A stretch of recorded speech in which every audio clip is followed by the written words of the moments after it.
Exam मस्ती by Saurabh में हम लोग इस बार कक्षा 10 के 8वां चैप्टर त्रिकोणमिति का हम लोग अध्ययन करने जा रहे हैं।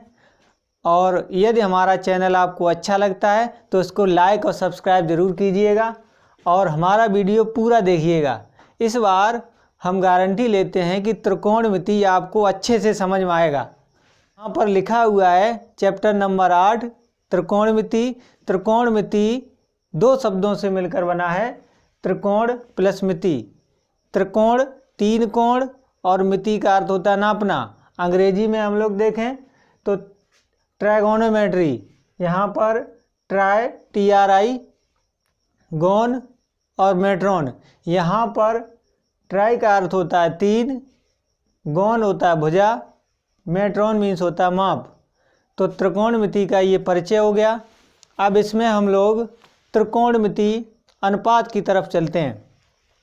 त्रिकोणमिति दोस्तों अनुपात हमारे पास केवल 3 होते हैं, साइन,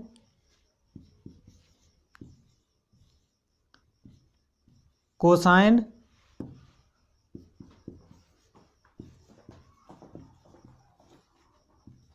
टेंजेंट। जी हाँ दोस्तों, इसमें हम लोग साइन को केवल साइन लिखते हैं, कोसाइन को कॉस लिखते हैं, टेंजेंट को हम लोग टेन लिखते हैं। साइन शब्द का यूज सबसे पहले आर्यभट्ट जी ने किया था। आर्यभट्ट हमारे भारत के बहुत ही महान गणितज्ञ थे। साइन को हम लोग शॉर्ट में साइन लिख देते हैं, कोसाइन को कॉस, टेंजेंट को टेन, और 3 इनके विलोम अनुपात और हैं।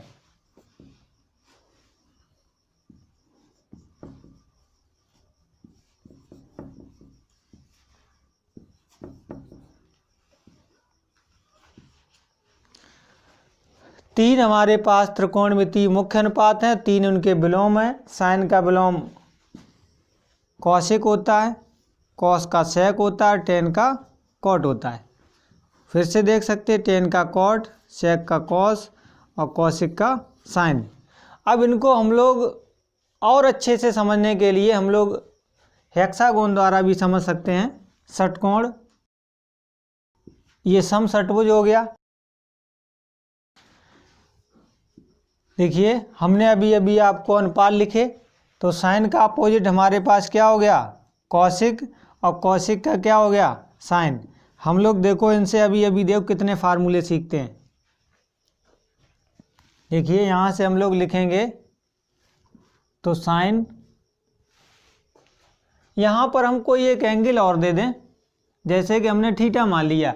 ये थीटा ग्रीक भाषा का एक अक्षर है 8वां, जैसे हमारी ABCD में अक्षर होते हैं ऐसे लेके Z तक, उसी तरीके से ग्रीक भाषा में भी अक्षर हैं, अल्फ़ा, बीटा, गामा, डेल्टा, इस तरीके से हैं। और ये 8वां अक्षर हमारे पास थीटा होता है। तो साइन थीटा इक्वल टू क्या हो जाएगा, यहाँ हेक्सागोन से भी देख सकते हो और यहाँ से भी देख सकते हो। Sine theta equal to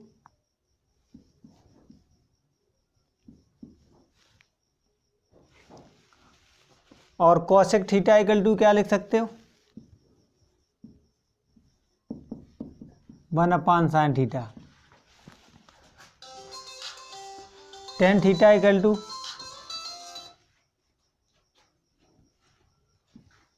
cos theta equal to क्या हो जाएगा, देखिए कॉस के सामने क्या सेक है, 1/sec थीटा, और सेक थीटा इक्वल टू क्या लिख सकते हो,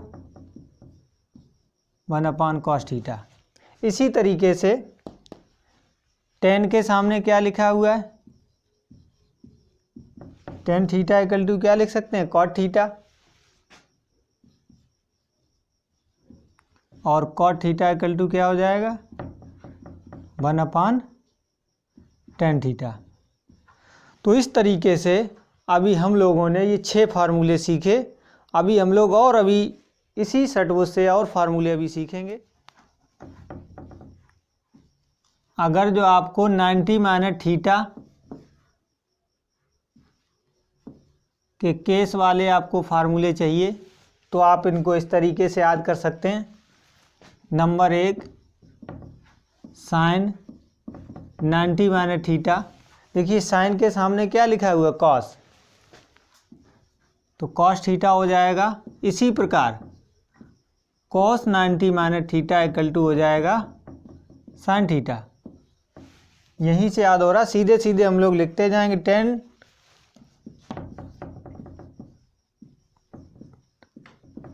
90 माइनस थीटा इक्वल टू क्या हो जाएगा, देखिए इसके सामने 10 के क्या लिखा हुआ है, नंबर 4। तो इसी प्रकार कॉट थीटा का cot 90 minus theta equal to क्या हो जाएगा, tan थीटा। और देख सकते हो नंबर 5 पे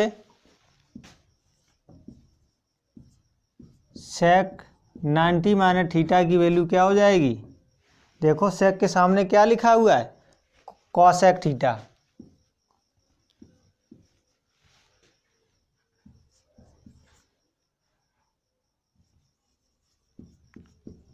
cosec 90 minus theta equal to क्या हो जाएगा, देखिए कॉसेक के सामने क्या लिखा हुआ है, सेक थीटा। और हम देख सकते हैं साइन का अपोजिट हमारे पास कॉसिक था, कॉस का सेक था, टेन का कॉट था। अपोजिट में ये सबसे लास्ट वाला सबसे लास्ट में होता है, सेकंड नंबर वाला नीचे सेकंड वाले पे होता है, और ये बीच वाला बीच में अपोजिट होता है। लेकिन जब 90 के केसेस में बात आती है या 270 के केसेस में बात आती है, तब ये अपने पड़ोसियों से ही बदल लेते हैं। साइन किस में बदल जाएगा, कॉस में, और कॉस साइन में, टेन कॉट में और कॉट टेन में, सेक कॉसिक में और कॉसिक सेक में। देखिए लिखा हुआ है, यहाँ से भी देख सकते हो, साइन कॉस में चेंज होगा, कॉस साइन में होगा, टेन कॉट में हो रहा है, कॉट टेन में हो रहा है, सेक कॉसिक में हो रहा है, कॉसिक सेक में हो रहा है। तो इस तरीके से हमने अभी 6 फार्मूले अभी और सीखे। इसके बाद अभी और आगे देखते हैं। अब हम लोग इससे सर्वसमकाएं बनाना और सीख लें। देखिए सर्वसमकाएं सीखने के लिए हम लोग इसमें वन बना लें, इसके बीच में वन बना लेंगे, और इसको एक एक छोड़ के हम लोग कलर और कर लेते हैं अपने समझने के लिए। और इसको इस तरीके से क्लॉकवाइज चला सकते हैं, एंटी क्लॉकवाइज चला सकते हैं।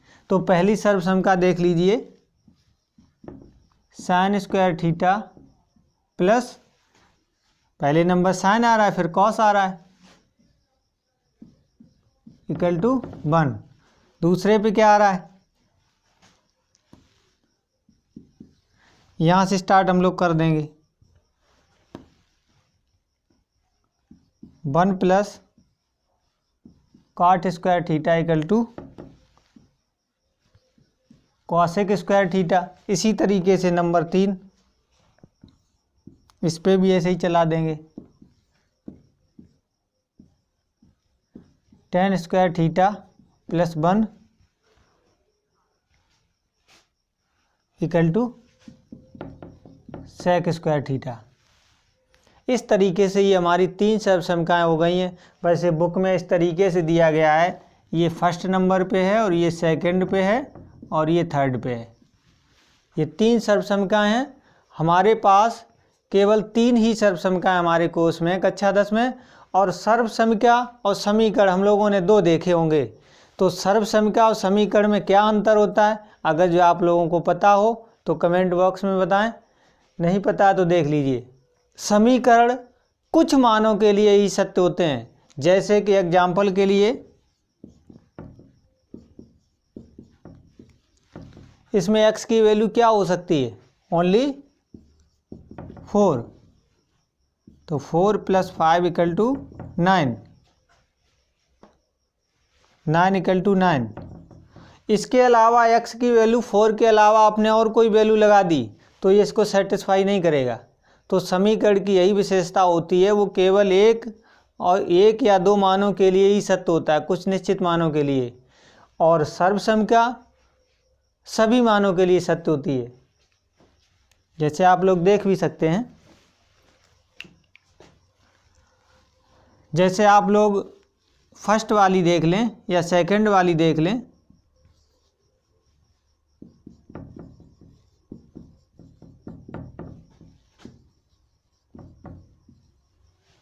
इसमें हम थीटा की वैल्यू 45 पुट कर दें,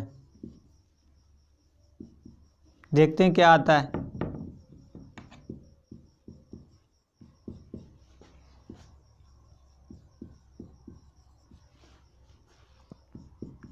कॉट 45 की वैल्यू 1 होती है, कॉसिक 45 की वैल्यू √2 होती है, 1 + 1 √2 का वर्ग 2 हो जाएगा, 2 = 2। हम लोग देख सकते हैं हमने 45 की वैल्यू रखी, दोनों साइड इक्वल आ रही। इसी तरीके से मैं थीटा की और कोई वैल्यू लगा सकते हैं, जैसे 30 लगा सकते हैं। 30 लगाओ तो 1 + cot स्क्वायर 30 = cosec स्क्वायर 30। तो 1 + cot 30 की वैल्यू क्या होती है, √3 स्क्वायर = cosec 2 होती है। तो 1 + 3 4 = 4। हम लोग देख रहे हैं दोनों साइड इक्वल आ रही हैं, तो इस तरीके से थीटा की वैल्यू सब पे वेरीफाई करता है, ये सबको संतुष्ट करता है।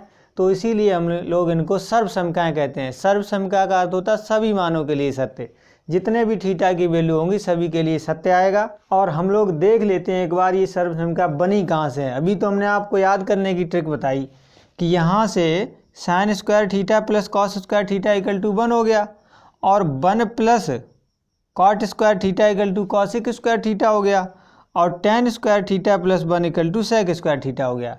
वो तो हमने ऐसे याद करा दिया, लेकिन ये बनी कहाँ से है, कैसे बनती है, हम लोग कैसे इनको तैयार करें।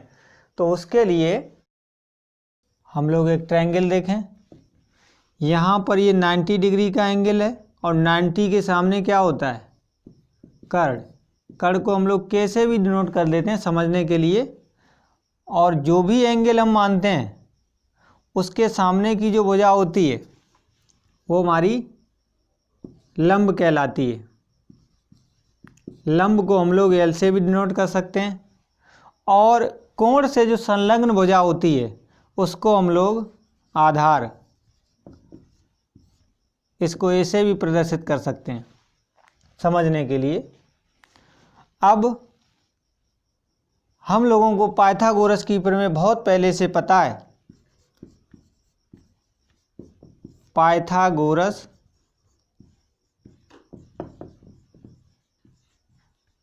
प्रमेय से, पाइथागोरस बहुत ही प्रसिद्ध गणितज्ञ थे। पाइथागोरस ने अपनी प्रमेय में कहा था कि किसी समकोण त्रिभुज में, आप देख रहे हो ना समकोण त्रिभुज, किसी समकोण त्रिभुज में कर्ण पर बना वर्ग शेष दो भुजाओं पर बने वर्गों के योग के बराबर होता है। पाइथागोरस ने ये बात कही थी कि कर्ण पर बना वर्ग शेष दो भुजाएं यानी लंब और आधार पर बने वर्गों के योगफल के बराबर होता है। तो हम लोग आज इसी प्रमेय का यूज करके ये तीनों सर्वसमीकाएं अभी हम लोग प्रूव करेंगे। तो सबसे पहले हम लोग देख रहे हैं कि पहली वाली सर्वसमीका देखो अभी प्रूफ हो रही है। कर्ण स्क्वायर लंब स्क्वायर प्लस आधार स्क्वायर। हम लोग दोनों पक्षों में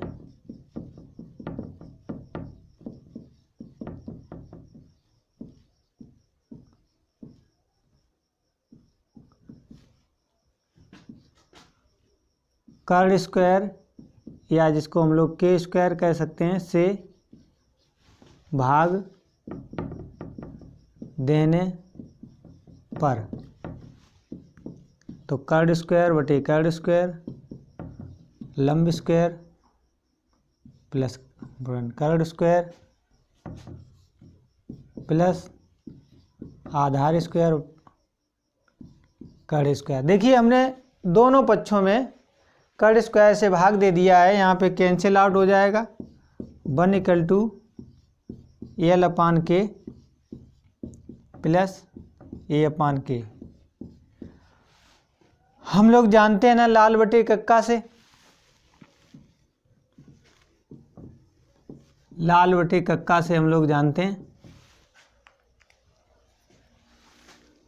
sign cos tan cot sec cosec. Sine theta की वैल्यू क्या हो जाएगी, लंब बटे कड़ देख लो, लंब बटे कड़ क्या होता है साइन,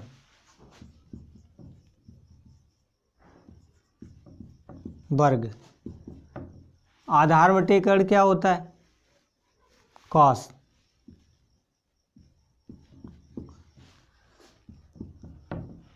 साइन ये वाला वर्ग यहाँ पे लिखा जाता है साइन स्क्वायर थीटा, और ये वाला वर्ग यहाँ पर लिखा जाता है। थीटा पे वर्ग नहीं चढ़ता है। तो इस तरीके से पहली वाली सर्वसमता हमारे सिद्ध हो चुकी है। अब हम लोग दूसरी सर्वसमता को सिद्ध करने के लिए दोनों पक्षों में किससे भाग दे देंगे, आधार से। दोनों पक्षों में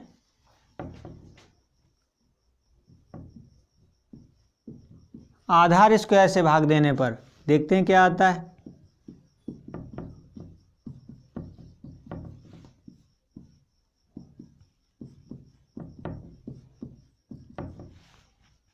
इसको हम लोग लिख सकते हैं के अपान ए का होल स्क्वायर प्लस एल अपान ए होल स्क्वायर। यहाँ कैंसिल आउट हो जाएगा 1। तो कर्ण बटे लंब यहाँ से देख सकते हैं हम लोग, कर्ण बटे लंब क्या होता है सेक।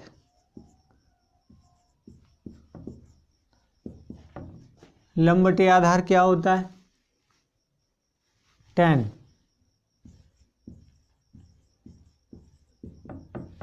हम इसको सही से अरेंज करके लिख दें तो हो जाएगा 1 plus tan square theta equal to sec square theta. इस तरीके से हमारी दूसरी सर्वसमता आ जाती है। थर्ड हम लोग देख लेते हैं। इस बार केवल थोड़ा सा और बदलाव करेंगे। यहाँ पे हम लोगों ने अभी ए स्क्वायर से भाग दिया था, पहले कर्ण से दिया था तो पहली आई थी, और जब हमने आधार स्क्वायर से भाग दे दिया तो दूसरी सर्वसमता आ गई। तीसरा एक बार हमारे पास लंब स्क्वायर और बचा हुआ है, तो नंबर 3 पे हम लोग लंब स्क्वायर से और भाग दे देते हैं। देखो क्या आता है।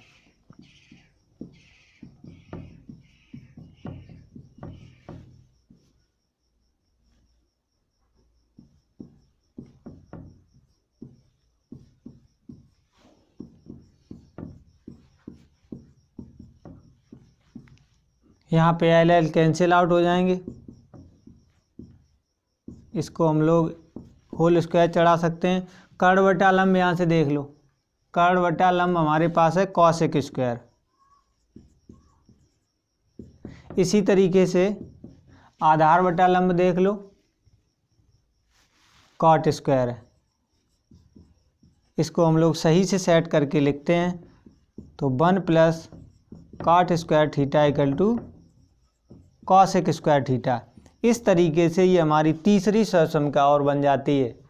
तो इस तरीके से हम लोगों ने तीनों सर्वसमताएं पाइथागोरस प्रमेय की सहायता से सिद्ध की, और हमने तुम्हें याद करने की भी ट्रिक बताई।